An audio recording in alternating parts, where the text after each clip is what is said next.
मित्रों, केजरीवाल जी की हत्या होने वाली है। ये मैं नहीं कह रहा हूँ, केजरीवाल जी के साथी खुद कह रहे हैं।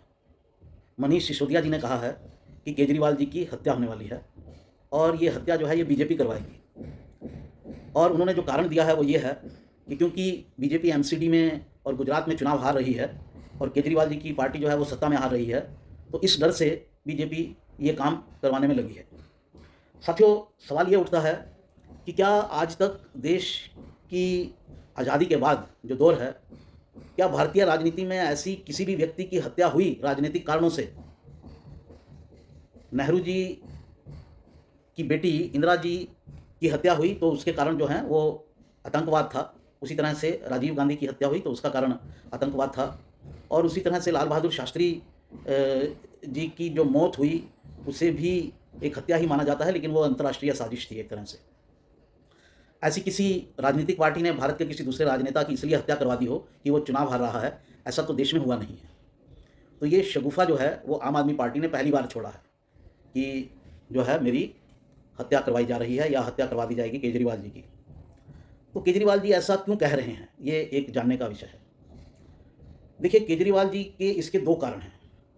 एक तो केजरीवाल जी ने गुजरात के अंदर इतना पैसा खर्च कर दिया है और इतना हल्ला मचा दिया है कि हमारी पार्टी सत्ता में आ रही है, और अब अगर उसको कहीं अंदर खाने लग रहा है कि ऐसा नहीं होने वाला है और स्थिति काफ़ी ख़राब हो सकती है, हो सकता है एक भी सीट ना आए, तो उसके बाद जो केजरीवाल जी की क्रेडिबिलिटी होगी और पॉलिटिकल फ्यूचर जो होगा वो लगभग शून्य हो जाएगा। तो उसमें कहीं ना कहीं ये सिंपथी जगाना की हत्या हो रही है, केजरीवाल की हत्या हो रही है, तो एक सिंपथी क्रिएट करके सिंपथी वोट जनरेट करना, ये आम आदमी पार्टी की कोशिश लगती है। और इसी तरह से दिल्ली में अगर एमसीडी का इलेक्शन नहीं जीते तो ये भी एक बहुत बड़ा झटका होगा राजनीतिक रूप से केजरीवाल जी के लिए, क्योंकि केजरीवाल जी ना लोकसभा जीत पा रहे हैं दिल्ली में, और पिछले 7 साल में, जब 7-8 साल से जब वो सत्ता में आए हैं विधानसभा में, लेकिन वो एमसीडी नहीं जीत पा रहे हैं।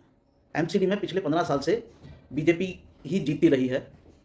और इस बार भी जो आंकलन आ रहे हैं वो यही आ रहे हैं कि बीजेपी का अपर हैंड है। फाइट क्लोज है, लेकिन बीजेपी का अपर हैंड है।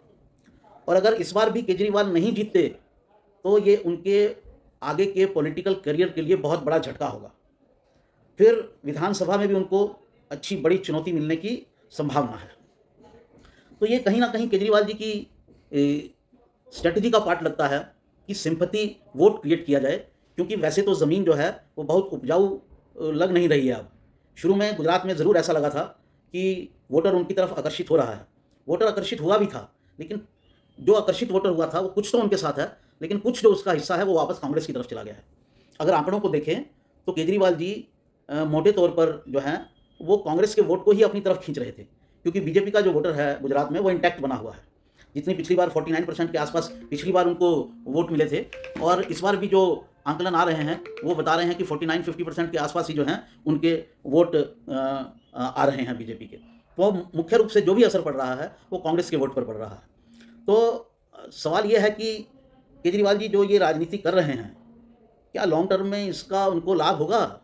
क्या इस तरह से सिंपैथी वोट क्रिएट होगा? और अगर वो इस तरह की बातें करते रहेंगे और वो एक्चुअल ग्राउंड पर होंगी नहीं, तो लोग कितनी उनकी बात पर विश्वास करेंगे? ये भी एक प्रश्न चिन्ह है। तो मुझे लगता है कि केजरीवाल जी को अगर लॉन्ग टर्म राजनीति करनी है तो इस तरह की बातें चलेंगी नहीं। तो केजरीवाल जी को अभी से समझ जाना चाहिए, इन चुनावों में उन्होंने खासा गड़बड़ किया है। पॉलिटिकल स्ट्रेटजी के रूप में, पॉलिटिकल प्रेजेंटेशन के रूप में, अपना फेस प्रेजेंट करने के रूप में, और राजनीति की अपनी लड़ाई को कैसे पेश किया जाए इस रूप में। तो ये केजरीवाल जी के लिए एक सलाह है, ले लें तो अच्छा है, नहीं तो समझदार हैं ही वो। तो साथियों, ये था मेरा आज का आंकलन, जो एक बहुत बड़ा धमाका करने की कोशिश की केजरीवाल जी के साथी मनीष सिसोदिया ने, कि केजरीवाल जी की हत्या की बात हो रही है, केजरीवाल जी की हत्या हो सकती है। तो मित्रों, मैं उम्मीद करता हूँ कि आपको मेरा ये आंकलन पसंद आया होगा। पसंद आया है तो शेयर करें, लाइक करें, और साथियों मेरे चैनल को सब्सक्राइब करें और नोटिफिकेशन की बेल ज़रूर दबाएं, क्योंकि उसी से ही आपके पास सूचनाएं पहुंचेंगी। नमस्कार।